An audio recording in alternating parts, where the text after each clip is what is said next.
이 성경이 세계적인 베스트셀러라고 하지만 사실 실제로 성경을 처음부터 끝까지 읽는 거는 참 힘든 일입니다. 여러분들은 다 한 번은 해보셨죠? 네, 해보셨으리라 믿습니다. 이 성경을 읽어나갈 때 참 장애물들이 많은 것 같아요. 특히 이 모세오경이 정말 쉽지 않은 장애물들이 많습니다.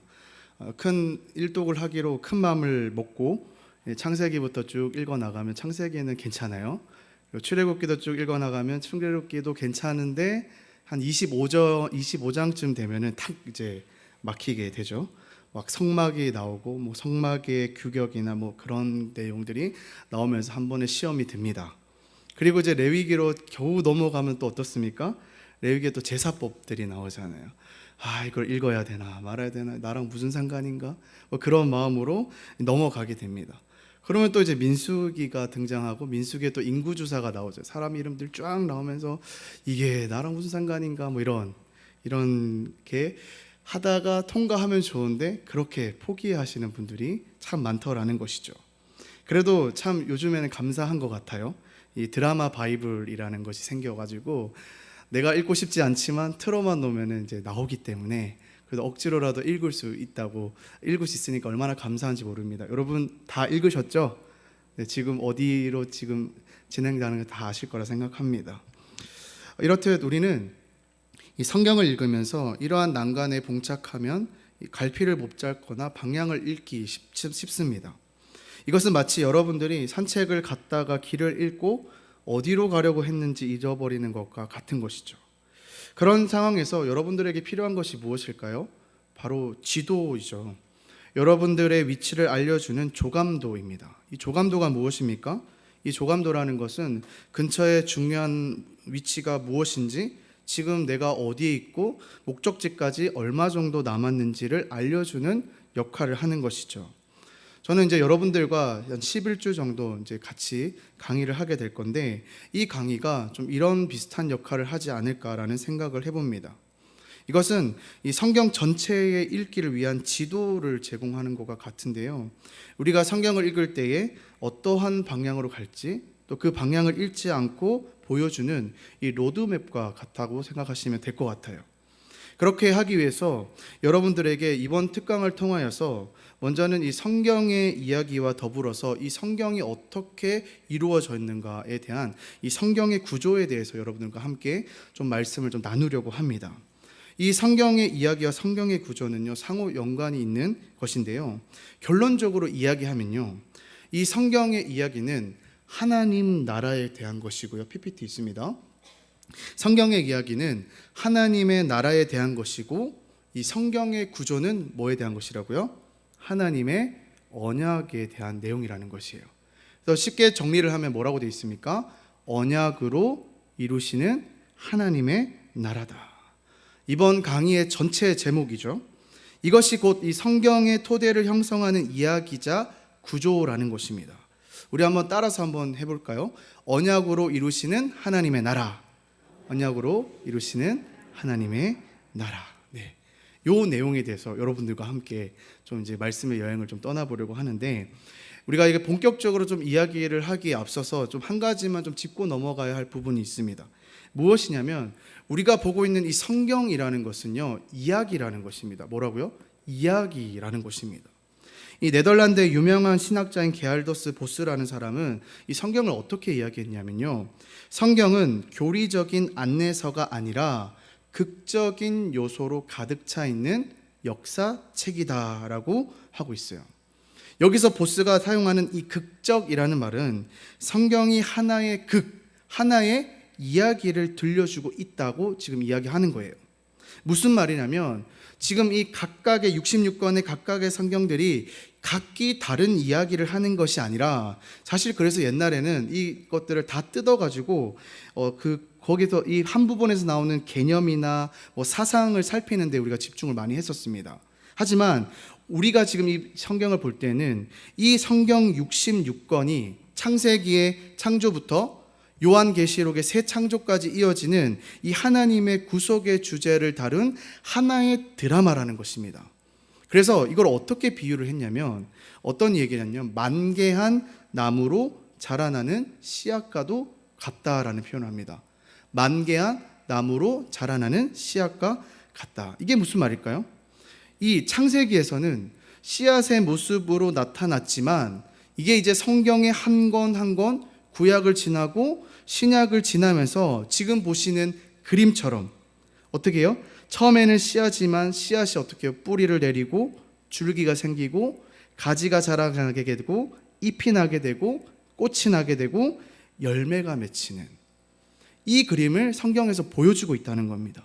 즉 이 성경은 유기적이고, 이 유기적이란 말이 뭐예요? 서로 연관이 되어서 하나의 집단을 이룬다는 말이거든요. 유기적이고 점진적이고 통일성 있고요. 그러면서 마지막에 열매를 맺듯이 이 이야기가 더욱더 풍성해지는 것이라는 거예요. 무엇에 대한? 이 성경의 주제가 뭐였죠? 바로 하나님의 나라에 대한 이야기가. 하나님의 나라에 대한 이야기가 씨앗의 창세기에서 씨앗으로 출발해서 그것이 어떻게 해요? 점점 더 큰 나무가 되어가는 그 과정을 우리가 보게 될 거라는 겁니다. 그래서 우리가 이 관점을 가지고 5페이지를 보시면 이 구속사의 전개 과정이라고 해서 표를 제가 이렇게 그려놨잖아요. 표를 보시면 시대가 다 다릅니다. 창조 시대도 있고요, 아담 시대도 있고요, 노아 시대도 있고요, 아브라함 시대도 있고, 모세 시대도 있고, 다윗 시대도 있고, 포로 시대도 있고, 예수님 시대, 교회 시대, 새 창조 시대가 있죠. 지금 이 시대는 다르고 이 언약의 대상들은 좀 달라 보이지만 결국에는 뭐예요? 이것들이 다 따로 떨어진 이야기가 아니라 하나의 드라마다. 우리는 그 관점을 가지고 우리가 이 말씀을 보아야 된다라는 겁니다. 그래서 오늘 우리는 개관 시간으로 이 성경의 첫 출발점, 첫 시작점에 서서 이 창세기에 나와 있는 씨앗의 모습으로 하고 있는 하나님 나라에 대한 개념에 대해서 오늘 살펴볼 것입니다. 그리고 다음 주에는 이제 하나님 나라를 이루고 있는, 구조를 이루고 있는 그 틀인 언약에 대해서 한 번 더 여러분들과 말씀을 나누어 보려고 합니다. 그럼 오늘은 이 하나님 나라, 씨앗으로 보이는 하나님 나라에 대해서 여러분들과 함께 살펴볼 건데, 그렇다면 이 성경의 첫 출발점, 첫 시작점에서 왜 하나님의 나라에 대해서 이야기를 하는 것일까요? 사실 우리가 이 창세기를 살펴보면요, 하나님의 나라라는 말이요, 등장할까요? 안 등장할까요? 하나님의 나라라는 말은 없습니다. 창세기에는요. 그리고 구약 성경 전체를 봐도 이 하나님의 나라는 단 18번밖에 등장하지 않습니다. 근데 이제 신약에 가서야 이 단어가 더욱더 풍성하게 나타나기 시작해서 대략 162회 정도 등장한다고 합니다. 근데 우리가 여기서 또 생각을 해봐야 될 거는, 우리는 이 단어가 없다고 해서 단어의 부재가 이 개념의 부재는 아니라는 거예요. 이런 것이죠. 창세기 3장을 보시면 분명 아담과 하와가 죄를 짓잖아요. 근데 그 부분에 보면 죄라는 이야기는 하지 않습니다. 하지만 우리는 알죠. 그 사건을 통해서 이거는 뭐라고 알죠? 죄라고 명령하잖아요. 그런 것처럼 이 반드시 다 하나님 나라라는 단어는 없지만 어떻게 해요? 그 속에서 하나님 나라의 개념이 들어가 있다라는 것이죠. 이처럼 많은 학자들이 오늘 우리가 집중적으로 살펴볼 이 창세기 2장을 설명하면서 단어는 등장하지 않지만, 하나님 나라라는 말은 등장하지 않지만, 단어 뭐라고 표현하냐면 하나님의 나라를 세우셨다고 다 표현을 하고 있다는 거예요. 분명 그렇게 말하는 이유가 있겠죠. 그럼 왜 창세기 2장에서 하나님 나라를 말하는 것일까? 우리가 창세기 2장을 한번 살펴보도록 하겠습니다. 이 내용은 2장 4절부터 시작이 되는데 총 4부분으로 이어져 있습니다. 강의하는 6쪽이거든요. 6쪽을 보시면서 쭉 따라오시면 좋을 것 같아요. 첫 번째는 하나님께서 누구를 만드셨다고요? 사람을 만드셨다는 겁니다. 2장 5절에서 7절에 나오는 내용이죠. 사실 이 5절과 6절은 해석하기가 참 모호하기로 유명한 구절이기도 합니다. 그래서 많은 학자들 사이에서 좀 논란이 있는 부분이긴 한데, 제가 이해한 바로 이렇게 좀 글로 표현을 해봤습니다. 한번 띄워주실까요? 여호와 하나님께서 아직 비로 심판을 하지 않으셨으므로 가시나 엉겅퀴가 없었고 땅을 갈 사람이 아직 없었으므로 밭에는 채소가 나지 아니하였으며 안개만 땅에서 올라와 온 지면을 적셨더라. 그때 하나님께서 사람을 만드셨더라. 다시 말해 이 하나님께서는 이 타락 이후의 특정 식물들이 세상에 퍼지기 전에 사람을 만드셨습니다. 비가 내리고 인간이 노동한 결과로 자라게 될 그 식물을 말하는 것이죠. 따라서 이 창세기 2장은요, 창세기 1장의 기사와는 모순되는 내용이 아니라, 뭔가 맞지 않는 내용이 아니라 오히려 보완하는 내용이라는 거예요. 창세기가 1장이 간단하게 하나님의 6일 창조와 새 창조가 안식의 심에 들어가는 것을 보여주었다라면, 창세기 2장은요 6일 창조 중에 6번째 날에 내용이 집중되어 있습니다. 그래서 2장에서도는 7번째 날의 안식을 다루고, 본격적으로 2장 4절에서 25절은 다시 하루 전날인 6째 날로 돌아감으로써, 여러분 이 스마트폰에 안 보일 때 어떻게 하나요? 이거 확대를 하잖아요. 그렇죠? 그런 것처럼 확대를 해가지고 6째 날을 크게 보는 거예요. 6째 날로 돌아가서 이 인류의 창조에 대해서 자세하게 기록을 하고 있더라는 것이죠. 그러니까 그만큼 하나님께서 2장을 하려 했다는 건 뭐예요? 그만큼 중요하다는 거겠죠. 그만큼 큰 내용을 담고 있다는 것을 우리가 알 수 있는 것이죠. 이게 지금 창세기 1장과 2장의 본문의 맥락입니다. 그렇다면 여러분, 하나님께서는 이 6째 날에 무엇을 하셨나요? 7절을 한번 보실까요? 7절에 이렇게 얘기하시죠. 여호와 하나님이 땅의 흙으로 무엇을 지으시고 사람을 지으시고, 먼저 사람의 몸을 만드시고 코에 생기를 불어넣음으로 생명을 주셨습니다. 처음에 사람은 영혼이 없는 그저 죽은 몸과 같은 몸뿐이었지만, 하나님께서 그곳에 영혼을 주심으로 생명이 되었다. 이것은 어떤 형태의 이 진화론도 잘못된 것임을 얘기해 주는 거예요. 왜냐하면 하나님께서 생기를 불어넣으시기 전까지는 아담은 살아있지 않았기 때문입니다. 창세기 1장 24절에 따르면 아담이 창조되기 전에 동물들은 다 살아있었죠. 만일 아담이 동물로부터 나왔다면 이미 아담은 살아있었어야겠죠. 그러나 2장 7절에 분명히 나타나 있듯이 하나님께서 코에 생기를 불어넣으시자 그때 아담이 생명이 되었다.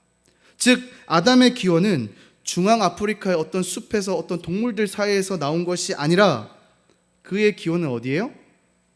저 에덴 동산의 한 흙에서 시작되었다는 거예요. 이것이 첫 번째 부분, 태초에 하나님께서 사람을 동물과 달리 특별하게 만드셨다는 것을 우리는 볼 수 있습니다. 그리고 두 번째 부분은 뭐예요? 하나님께서 동산이자 성전인 낙원을 만드셨다는 거예요. 첫째는 사람을 만드셨고요, 둘째는 낙원을 만드셨다는 겁니다. 이 동산이자 성전인 낙원을 만드신 내용은 8절에서 14절에 나타나는데요, 8절 9절은 동산을 지금 묘사하고 있고, 10절에서 14절은 에덴에서 흘러나오는 강에 대한 부연 설명을 하고 있습니다. 이 동산에 대해 몇 가지 좀 중요한 사항을 좀 살펴보려고 하는데요, 첫째로 이 동산은요 낙원을 이야기합니다. 상징합니다. 이 에덴이라는 말 자체가 뭐냐면 기쁨 그리고 낙원이라는 뜻을 가지고 있습니다. 그래서 사실 이 낙원이라는 말의 사전적인 의미가 어떤 의미예요? 아무런 괴로움이나 고통이 없이 안락하게 살 수 있는 즐거운 곳을 이야기하거든요. 그래서 여러분 이 에덴에 뭐가 있었습니까? 하나님이 보시기에 아름답고 먹기가 좋은 나무들이 많았다고 기록하고 있거든요. 그리고 특별하게 또 무엇이 있었습니까? 선악을 알게 하는 나무와 또 뭐가 있었어요? 생명의 나무가 있었다. 이 기사를 보면서 하나님께서 이곳 가운데 아름다운 하나님의 동산 낙원을 만드셨다는 것을 우리가 알 수 있다는 거죠. 그리고 둘째로 하나님께서 만드신 이 동산은 생명을 상징한다고 합니다. 이 동산 중앙에 뭐가 있다고 했어요? 생명나무가 있다 했잖아요. 9절의 말씀에 있습니다. 그리고 이 동산은요 에덴의 동쪽에 위치해 있습니다. 이 동쪽이라는 말은 생명과 빛의 근원을 의미했어요. 이게 동쪽에서 해가 뜨기 때문이죠. 그리고 10절에 보시면 에덴에서 강이 흘러나오는 것을 볼 수 있습니다.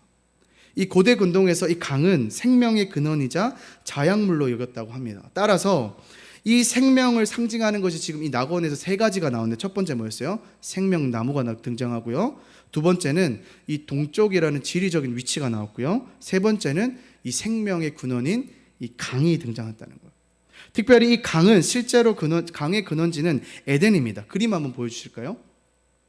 그림을 보시면 이 에덴 동산의 구조가 이렇게 되어 있습니다. 에덴이 있고 둘러싸이고 있는 동산이 있고 동산 바깥 세상이 있는 거죠. 이 강의 줄기는 에덴에서 시작해서 동산에서 흐르고 동산 바깥 세상으로 흘러가는 그림이라고 생각을 하시면 됩니다. 다시 말해서 이 에덴은요, 세상을 위한 생명의 근원이며 그 생명은 에덴에서부터 낙원인 동산을 통해서 세상에 흘러가는 것으로 구조로 만들어졌다는 거예요. 이해되시나요? 에덴은 낙원인데 그 생명이 그 에덴에만 있는 것이 아니라 강줄기를 통하여서 에덴에서 동산으로, 동산에서 바깥 세상으로 전달되기. 여러분, 이게 뭘 얘기하는 것 같아요? 우리 교회 같지 않습니까? 교회의 모습이 그렇잖아요. 교회에 하나님 받은 은혜가 여기서 머무는 것이 아니라 이곳 가운데서 우리 주변의 이웃으로 더 나아가서 세계로 뻗어가는, 지금 그 모습을 보여주고 있는 것입니다. 그래서 세 번째로 보시면 동산이요, 곧 뭐라고 얘기했습니까? 동산은 곧 성전이라는 거예요. 하나님께서 이 에덴 동산을 만들 때 그냥 아름다운, 우리가 생각하는 그냥 자연 농원 동산을 만든 것이 아니라 무엇을 생각하고 만드셨다고요? 성전을 생각하고 만드셨다는 겁니다. 한번 보실까요? 동산이 묘사되고 있는 내용이 나중에 출애굽기나 레위기 가면 이제 성전을 만들게 되잖아요. 여기서 성전이 묘사되는 내용들과 맞물리게 되는데 6페이지의 표를 보시면 볼 수 있을 겁니다. PPT 한번 보여주실까요? 첫 번째를 보시면 아까 처음에 봤던 그림인데, 이 에덴에서 동산 바깥 세상, 이 그림이요, 이 그림 나중에 이 성막을 만들게 되는데 성막의 구조도 똑같은 구조로 만들게 됩니다. 지성소, 성소, 바깥틀, 에덴의 틀을 똑같이 지금 따라서 성막을 만든 것을 볼 수 있습니다. 그리고 두 번째는요, 동산의 입구가 동편에 위치했듯이 이 성막과 성전의 입구 또한 동쪽으로 만들게 됩니다. 에덴 동산처럼요. 그래서 흥미롭게도요, 이 고대 근동의 옛 성전들은 전부 다 북쪽을 향해서 지었다고 해요. 근데 이 하나님을 믿는 이스라엘 민족들만 이 성전을 지을 때 동쪽으로 만들었다는 것을 우리는 볼 수 있습니다. 그리고 세 번째는 에덴에 위치한 이 동산들이요, 거의 이 산악지대에 있었다고 합니다. 처음 듣는 얘기죠. 이게 어디 나오냐면 에스겔 28장에 보면 에덴은 산 위에 있다고 기록이 되어 있습니다. 똑같이 이 나중에 성전과 성막은 보통 어디에 짓나요? 산 쪽에 짓죠. 그런 것을 통해서 우리는 또 볼 수 있습니다. 네 번째는 하나님께서 이 에덴 동산에 거하시는 것처럼 이 성막 가운데서도 어떻게 해요? 하나님께서 거하시는 그 그림을 우리가 살펴볼 수 있죠. 그리고 다섯 번째는 강이 흐르는 곳에 있었던, 우리 네 강이 흐르는 곳에 있었던, 보시면 금도 있고 베델리엄도 있고 호마노도 있는 것을 우리가 볼 수 있는데요, 그것을 가지고 나중에 이 제사장의 의복을 만드는 것을 우리가 확인해 볼 수 있습니다. 다음으로 여섯 번째 보시면 이 창세기 2장 15절의 기사를 보시면 두다라는 단어가 있는데요, 이 동일한 단어가요, 나중에 성막을 배치할 때 이 성막의 기구를 배치하는데 이 두다라는 똑같은 단어를 쓰는 것을 볼 수 있습니다. 그리고 마지막으로는 또 15절에 보면 이 아담을 보고 경작하고 지키라라고 하잖아요. 이 똑같은 단어를요, 이 성막의 제사장들에게 뭐라고 하냐면 경작하고 지키라라는 똑같은 단어를 쓰는 것을 볼 수 있습니다. 이 외에도 참 많은 것들이 있는데 우리는 이것을 보면서 이 모든 것들이 동일하게 제시하는 것은 동산이자 성전인 낙원인 초기의 형태, 그러니까 씨앗의 형태를 지금 보여주고 있는 것을 우리는 볼 수 있다는 거예요. 결국 여러분, 이 동산이 의미하는 게 무엇일까요? 바로 하나님께서 거하시는 장소이자 하나님께서 인류와 교통하시는 장소를 뜻한다는 거예요. 뭐와 같이? 성전과 같이. 오늘날은 뭘까요? 교회와 같이. 또 오늘날 우리가 여기만 교회가 아니죠. 우리의 마음이 성전이라 했잖아요. 우리 마음과 같이. 이것이 온 세계 이야기의 두 번째 부분입니다. 세 번째를 한번 살펴보실까요? 세 번째는 7쪽에 나와 있습니다. 세 번째는 하나님께서 이제 사람도 만드셨고 이제 낙원인 에덴 동산도 만드셨고요. 이제 그 낙원을 하나님께서 자신의 동산이자 성전인 낙원을 자신의 다스림 아래 사람이 관리하도록 하셨다는 거예요. 제가 아까 말씀드렸듯이 15절에 이 두 개의 동사, 경작하다, 지키다 하는 것은 동산에서 아담의 역할을 보여줍니다. 아담은 동산을 경작하는 동시에 동산을 지키고 보호해야 했습니다. 다르게 표현하면 아담은 이 하나님의 특별한 장소의 감독관이 되었다라는 거예요. 그러나 그는 독립적인 왕이 돼서 에덴의 주인의 역할을 했던 것이 아니죠. 누가 통치하는 거죠? 하나님께서 통치하셨잖아요. 하나님의 통치 아래 그 에덴 동산을 관리하는 역할을 한 것이 바로 이 아담이라는 겁니다. 하나님은 절대적인 주인이셨고, 그래서 절대적인 주인이심을 아담에게 보여주신 것이 뭐냐면 바로 아담에게 선악을 알게 하는 나무에 대한 명령을 주셨다는 것. 16절 한번 보실까요? 16절 보시면 여호와 하나님이 그 사람에게 명하여 이르시되 동산 각종 나무의 열매는 내가 임의로 먹되 선악을 알게 하는 나무의 열매는 먹지 말라. 내가 먹는 날에는 반드시 죽으리라 하시리라. 여기에 대해서 여러 가지 해석이 있겠지만 저는 이 부분에 이 선악이 알게 하는 나무는 결국 뭐냐면 이 창조주인 하나님과 그의 피조물인 우리의 차이를 보여주는 것 같아요. 왕과 그의 백성 간의 차이를 말하는 것이죠. 따라서 하나님께서 이 나무를 통해서 아담에게 하신 말씀이 뭐냐면 너는 하나님이 아니야. 아담아, 너는 하나님이 아니야. 하나님은 나야. 내가 무엇이 선하고 악한지, 무엇이 옳고 그런지를 결정하는 거야. 너는 아니야. 이것은요, 나중에 열왕기상 3장에 가면 나타나는데 이 솔로몬이 도덕적으로 판단하는 상황에서 이 선악을 안다라는 표현을 씁니다. 따라서 이 나무는 아담이 하나님의 통치 아래 하나님의 동산인 낙원을 관리한다는 것을 상기시켜주는 하나님의 방법이었다는 겁니다. 지금 세 가지가 나왔죠. 그리고 마지막으로 보실까요? 네 번째는 마지막입니다. 하나님께서 이제 사람을 세우시고 또 성전을 낙원을 만드시고 또 그 낙원을 하나님을 대신해서 하나님 대신해서 관리하는 아담을 세우셨습니다. 그리고 마지막은 무엇입니까? 하나님께서는 여자를 만드셔서 동산이자 성전인 낙원을 자신의 다스림 아래 관리하는 남자애를 돕게 하셨다는 거예요. 아담이 땅의 흙으로 먼저 창조가 되었죠. 그러나 여섯째 날이 마치기 전에 좋지 못한 것이 있었습니다. 18절에 여호와 하나님이 이르시되 사람이 혼자 사는 것이 좋지 아니하리. 여기서 이 혼자라는 것은 단순히 그냥 외롭다 정도는 아닌 것 같아요. 그냥 나는 혼자니까 외롭다가 아닌 그 의미도 내포되어 있지만 여기서 지금 말하는 게 뭐냐면 관계에서 외로움보다도 이 아담에게 맡겨진 그 과업이 있잖아요. 그 과업으로서의 외로움을 뜻하는 거예요. 이 남자의 외로움은 동산을 관리하고 지켜야 하는 그의 직무와 관계가 있다는 거예요. 아담은 자신을 도와서 동산을 관리하고 지킬 적합한 조력자를 그 하나님께서 창조하셨던 동물 중에는 찾을 수가 없었던 거예요. 뭔가 힘이 붙이는데, 그래서 하나님은 이 아담을 깊게 잠들게 하시고 그가 잠자고 있는 동안에 아담의 이 갈빗대를 취하셔서 그 갈빗대로 어떻게 해요?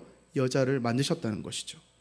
그리고 그 여자는 이 남자의 심장과 가까이 그의 곁에 있으면서 남자가 동산을 관리하고 지키는 일을 함께 도와야 했던 거라는 것이죠.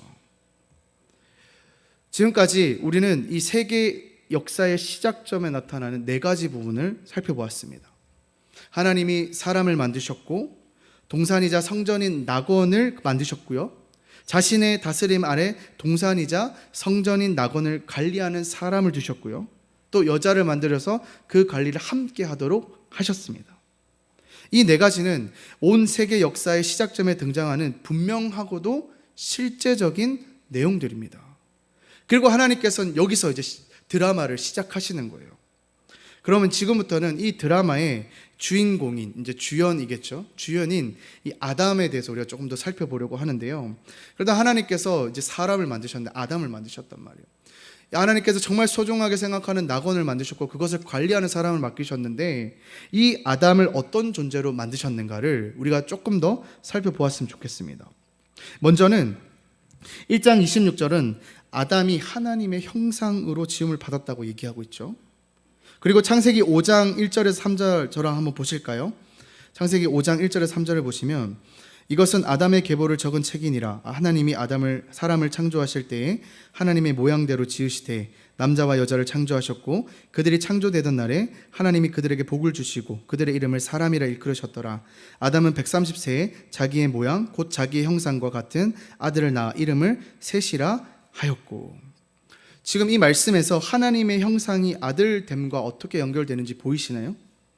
셋은 아담의 형상으로 지어졌기 때문에 아담의 아들이죠. 아담 역시 마찬가지입니다. 그는 하나님의 형상과 모양으로 지음받았고 따라서 그는 하나님의 아들입니다. 이것이 적절하고 필연적인 추론임을 알 수 있는 것이 이 누가복음의 예수님의 족보를 보시면 아담이 하나님의 아들이었음을 기록하고 있습니다. 따라서 아담은요, 하나님의 형상이고 또 두 번째 뭐예요? 하나님의 아들이었다는 거예요. 하나님께서 자신의 형상을 따라 흙으로 사람을 만드셨을 때 아담은 그때부터 하나님의 아들이 되었다는 겁니다. 그것이 아담의 주된 역할이었어요. 이 땅에서 하늘에 계신 아버지의 충성된 아들이 되는 것, 동산이자 성전인 낙원에서 충성된 아들이 되는 것이 바로 아담의 역할이었다는 겁니다. 그래서 이 아들이라는 이 개념이요, 성경 전반에서 우리가 쭉 찾아볼 수 있는데요. 그래서 어떤 사람들은 이 아담을요, 원시적인 아들이라고 부르고요. 그래서 하나님의 첫 번째 아들이라고 하는 의미입니다. 그리고 우리가 잘 아는 이스라엘을 뭐라고 하냐면, 이스라엘은 하나님의 예표적 아들, 곧 모형적인 아들이라고 이야기를 합니다. 또 다윗과 그의 후손들은 이스라엘의 왕들로서 대표성을 갖는 하나님의 아들들이다라고 기록하고 있고요. 그리고 마지막으로 예수님이 등장하죠. 예수님은 종말론적 아들이라는 표현을 합니다. 이는 마지막 날들의 아들이라는 의미이죠. 예수님은 둘째이자 마지막 아담이며 이스라엘이시며 그의 위대한 다윗의 더 위대한 후손입니다. 그러니까 요약하면 예수님은 하나님의 마지막 아들이라는 거죠. 이렇듯 이 아들이라는 개념이 성경 전반에서 쭉 흘러가는데 그 개념이 바로 하나님께서 처음 지은 아담에서 출발한다는 거예요. 그런데 하나님께서는 그냥 너 내 아들 해라, 마음대로 살아라, 이게 아니라는 거예요. 하나님께서 너는 내 아들이라고 했을 때는 목적이 있겠죠. 하나님께서 왜 이 사람을 아들로 만드셨을까? 하나님께서는 그냥 너가 마음대로 살아라 이것이 아니라 아들로서 이 아담이 수행해야 될 세 가지 역할을 주셨는데 어떤 역할인지 우리가 그것만 살펴보고 말씀을 좀 마치도록 합니다. 8페이지를 보시면 세 가지 역할이죠. 첫째로 아담은 뭐였나요? 선지자의 역할을 부여받았다는 거예요. 이 성경에서 선지자는 하나님의 백성에게 하나님의 말씀을 전하는 사람이죠. 이것이 바로 아담의 첫 번째 일이었습니다. 그는 하나님의 말씀을 아내인 하와에게 전해야 했었죠. 우리는 이것을 이 창세기 2장 16절 17절과 3장 2절의 대조를 통해 좀 살펴볼 수 있는데 2장 16절 17절에 하나님께서 이제 아담에게 이제 명령을 내리신단 말이에요. 그때 뭐라고 하시면 내가라는 단어를 씁니다. 내가라는 단어는 단수형입니다. 그러니까 아직 하와가 창조되기 전에 주셨던 말씀이기 때문에 하나님께서는 네가 지켜야 될 것이 이것이다라고 얘기를 하셨던 것이죠. 그래서 이 명령은 아담에게만 주셨던 겁니다. 그래서 이 말은요, 하와가 3장 2절에 이제 하와가 이제 뱀의 유혹을 받게 되는데 이 뱀과에 대하여서 그 명령을 떠올렸을 때 이 하와는 하나님께 그 말씀을 직접 들은 것이 아니라 아담에게 그 말을 들었다는 거예요. 그러니까 아담은 하나님의 말씀을 그 아내에게 전했어야 되고 적절한 때에 그의 자녀들에게도 하나님의 말씀을 전해야 했다는 거예요. 이런 의미에서 아담은 선지자였다는 겁니다. 그는 하나님의 생각을 따라서 생각해야 됐고 하나님의 말씀을 그의 백성들에게 전해야 했습니다. 따라서 이 창세기 3장에서 나타난 아담의 첫 번째 실패가 무엇이었을까요? 하나님의 충성된 선지자 역할을 제대로 하지 못한 거였다는 거예요. 그는 뱀을 꾸짖고 물리치기 위해서 하나님의 말씀을 전해야만 했었지만 그것을 실패하였다는 겁니다.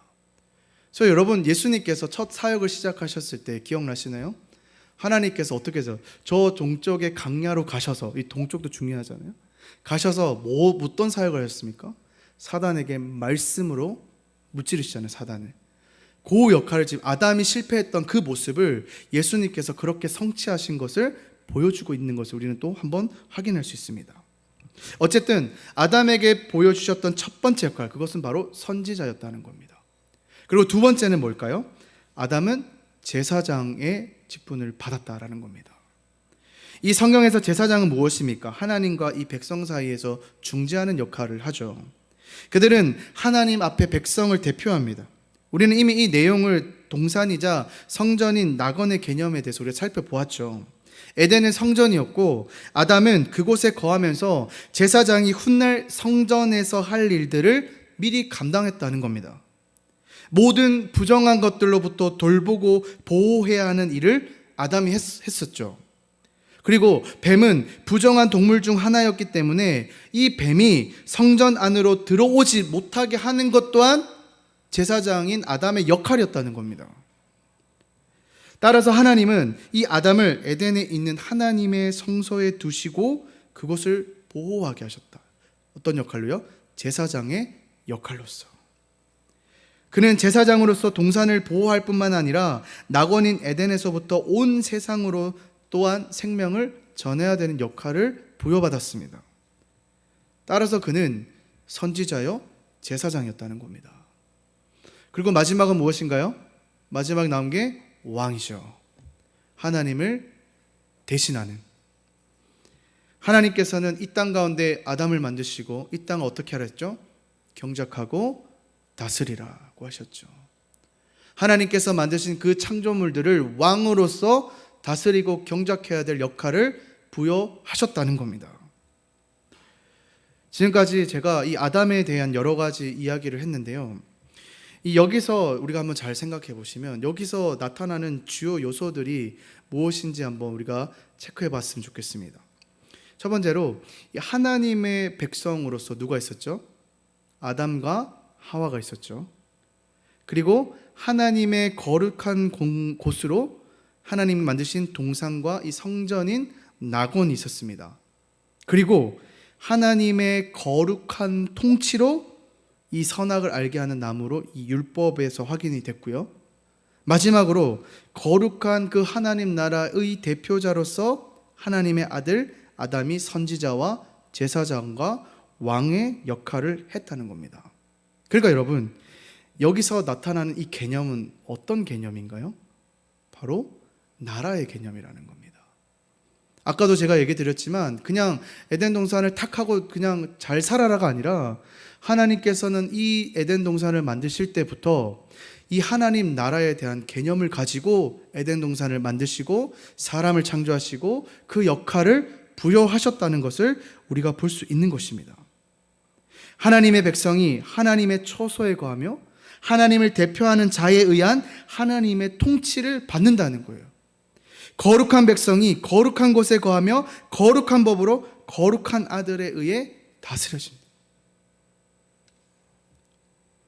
태초에 하나님은 이 새 창조 안에 자신의 나라를 세우신 겁니다. 세상은 완벽하게 창조되었으나 아직 모든 세상이 완벽한 에덴은 아니었죠.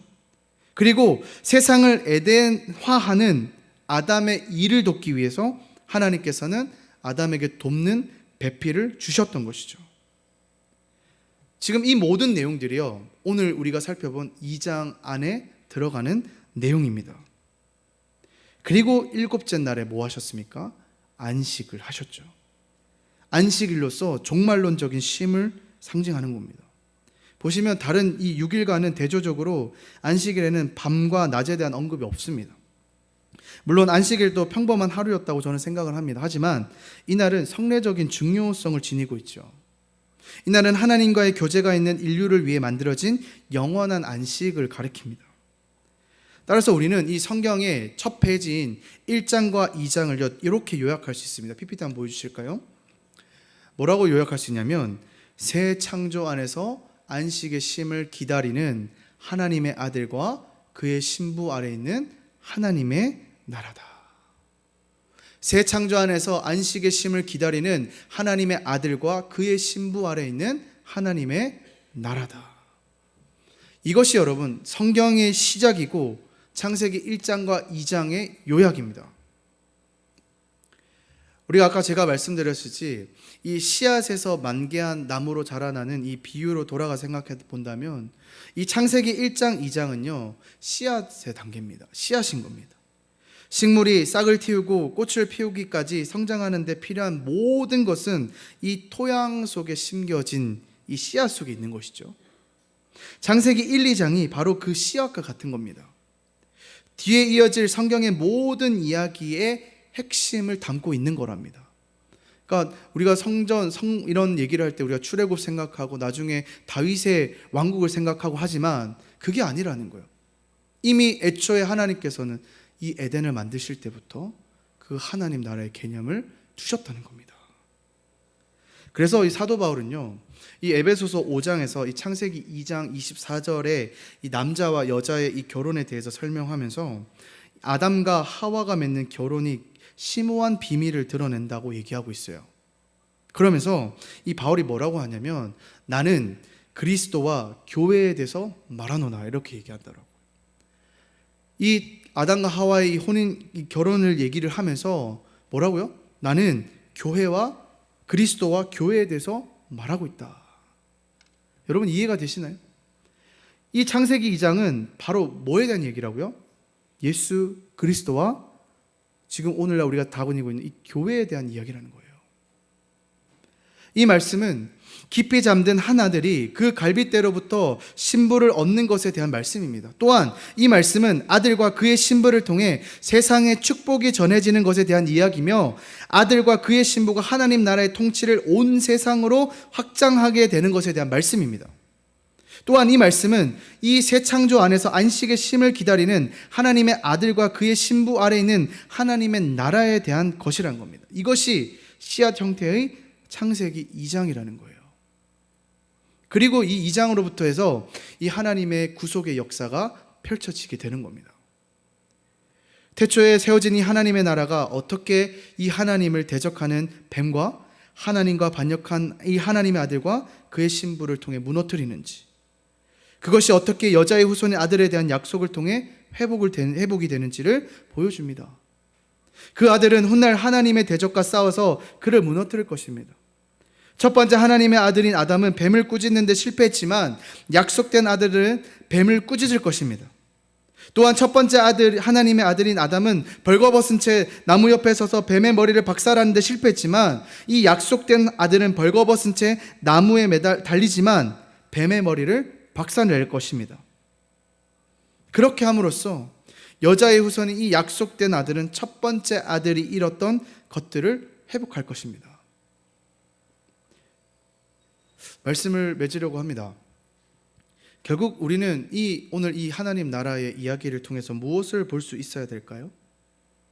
이 땅의 마지막 아담, 종말론적인 아들로 오신 예수 그리스도를 우리는 볼 수 있어야 됩니다.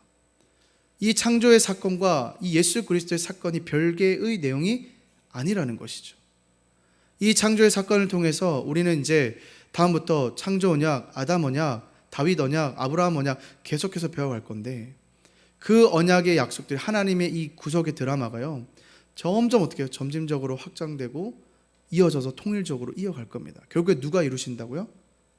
예수 그리스도가 이루시는 것을 우리는 문으로 확인하게 될 것입니다. 그분의 완전한 선지자, 제사장, 왕으로서의 역할을 통해서 이 하나님 나라가 회복되지 않습니까? 그리고 더 나아가서 그 회복된 땅에서 누가 살아가고 있습니까? 오늘 우리가 살아가고 있다라는 것이죠. 물론 완전히 회복된 나라는 아니죠. 다시 이 땅 가운데 오실 예수 그리스도께서 오셨을 때에 완전히 회복이 되지만 어쨌든 그래요. 우리는 그것을 기다리며 살아가고 있잖아요. 그럼 어떻게 우리가 살아가야 될까요? 그냥 마음대로 살아가면 될까요? 아니요. 똑같습니다. 이야기는 통일된다고 했잖아요. 그 이야기는 우리에게도 적용이 된다는 거예요. 우리는 이 땅의 아담으로서 제사장 역할을, 선지자 역할을, 왕으로서 역할을 우리에게 보내주신 그 땅, 하나님의 나라, 성소, 성전 가운데서 그 역할을 감당하며 살아가야 되는 것. 이것이 우리의 역할이지 않을까요? 사랑하는 여러분, 바라옵기는 이 하나님 나라의 성경 이야기 속에서 여러분들도 나는 상관없어가 아니라 나도 아름다운 하나님 나라의 한 페이지를 써가는 사람이라고 생각하시고 여러분들이 보내주신 그 곳 가운데서 왕으로서, 제사장으로서, 선지자로서의 역할을 충실히 감당하며 아름다운 하나님 나라를 살아가시는 우리 종합의 모든 성도님들 되시기를 주님의 이름으로 간절히 소망합니다.